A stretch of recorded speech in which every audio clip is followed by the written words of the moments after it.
आज हम एक ऐसी बीमारी के बारे में डिस्कस करेंगे जिसमें इंसान हर एक चीज, हर एक बात और हर एक घटना के बारे में बार बार सोचता है, जिसकी वजह से उस इंसान के शरीर में न जाने कितनी तरह की बीमारी जन्म ले लेती है। हम इंसान हैं और हम कोई भी काम करते हैं या किसी ने कुछ कहा है उसको एनालिसिस करते रहते हैं और पता करने की कोशिश करते हैं कि इसका मतलब क्या है और किस तरह से ये मेरे लिए फायदेमंद है या नुकसानदेह है। ये भी समझने की कोशिश करते हैं किसी ने जो बोला है वो मेरे सेल्फ रिस्पेक्ट की रिस्पेक्ट करता है या फिर मेरी मजाक बनाई जा रही है। हमारा दिमाग इस तरह से कॉम्प्लेक्स सिचुएशन को एनालिसिस कर सकता है। अगर ये दिमाग हर एक बात को ज़्यादा ही एनालिसिस करने लग जाए या फिर ये दिमाग अपनी पूरी एनर्जी इसी तरह से ओवर एनालिसिस करने में लगा दे, तो हमारा जो दिमाग है, हमारा जो शरीर है, वो बीमारियों का एक तरह से घर बनने लग जाता है। ये ज़्यादा सोचने की जो बीमारी है इसको बोलते हैं generalise anxiety disorder. Generalise anxiety disorder की बात करें तो इसमें इंसान को जो चिंता होती है वो जनरलाइज होती है, यानी कि उसे दिन के रोज किए जाने वाले हर एक काम करने की जो चिंता है वो बनी रहती है। ये काम मुझसे होगा या नहीं होगा, अगर हो गया तो सही होगा या नहीं होगा, बाकी लोग मैंने जो काम किया उसको पसंद करेंगे या नहीं करेंगे। हर इंसान को हल्की फुल्की चिंता इस तरह से होती है, लेकिन ये चिंता, ये घबराहट अगर उस इंसान को रोज होए और लगातार 6 महीने तक होती रहे तो उस इंसान के अंदर एंजाइटी डिसऑर्डर होने की जो संभावना है वो काफ़ी ज़्यादा हो जाती है। अगर कोई इंसान इस तरह से बिहेव कर रहा है पिछले 6 महीने से, तो उसमें और भी लक्षण एंजाइटी के हैं तो उनको ढूंढने की कोशिश की जाती है। अगर इन मरीजों के एंजाइटी के लक्षणों की बात की जाए तो इनके अंदर की जो हार्ट बीट है वो बहुत बड़ी हुई मिलेगी। मरीज को ऐसा लगेगा जैसे कि उसकी जो दिल की जो धड़कन है वो बहुत तेज़ दौड़ रही है।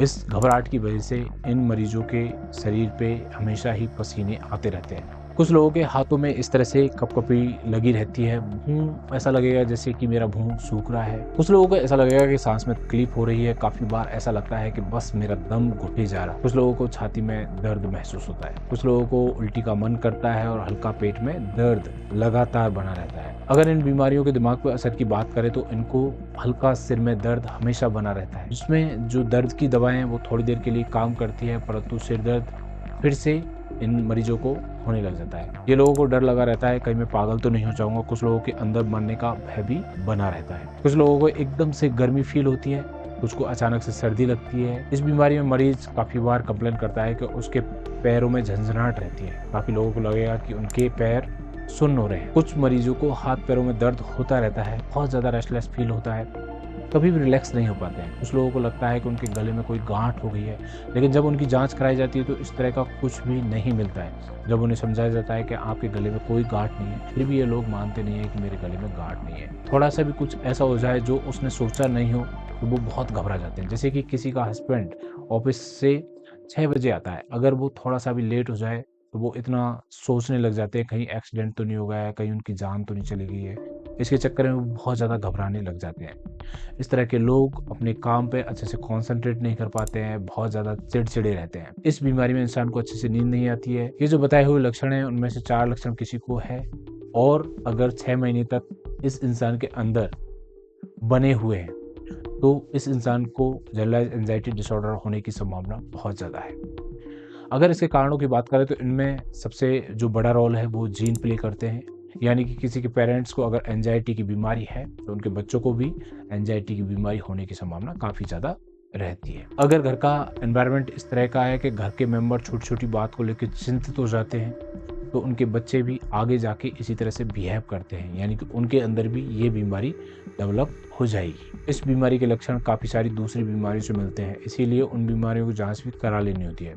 इस तरह के लक्षण खून की कमी, हाइपरथायराइडिज्म में देखने को मिलते हैं। इसीलिए इन मरीजों की बेसिक जो खून की जो रिपोर्ट्स है उसमें सीबीसी, थायराइड प्रोफाइल कराने की जो सलाह है वो दी जाती है।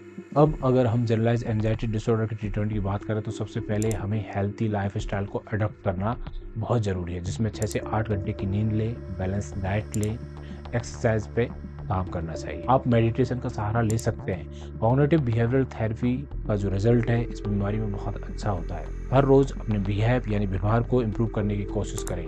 किसी की कही हुई बातों को ज़्यादा नेगेटिव मीनिंग ना निकालें। दूसरे की गलतियों को माफ़ करना स्टार्ट कर दें। ये दूसरे के लिए भी फायदेमंद होगा और आपके अंदर भी एक पॉजिटिव एनर्जी देगा। हमारी जो ज़िंदगी है वो अनसर्टेनिटी से भरी हुई है। ये अनसर्टेनिटी है, इसीलिए इस लाइफ का मज़ा है।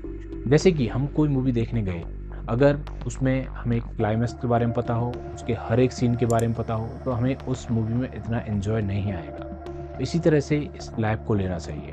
अगर अनसर्टेनिटी है तो इसको एन्जॉय करें और अपना बेस्ट देने की कोशिश करें। आपको बेस्ट देने के बाद आपका काम खत्म चल जाए, फिर नेक्स्ट चैलेंज पे काम करें और इसी तरह से अपनी ज़िंदगी को एन्जॉय करते रहें। ये सब करने के बाद भी अगर फ़ायदा नहीं लगे तो कुछ एंजियोलाइटिक मेडिसिन्स आती है जिनको आप साइकियाट्रिस्ट की हेल्प से ले सकते हैं। आई होप आपको ये वीडियो इन्फॉर्मेटिव लगा होगा। तो मिलते हैं नेक्स्ट वीडियो में। नमस्कार।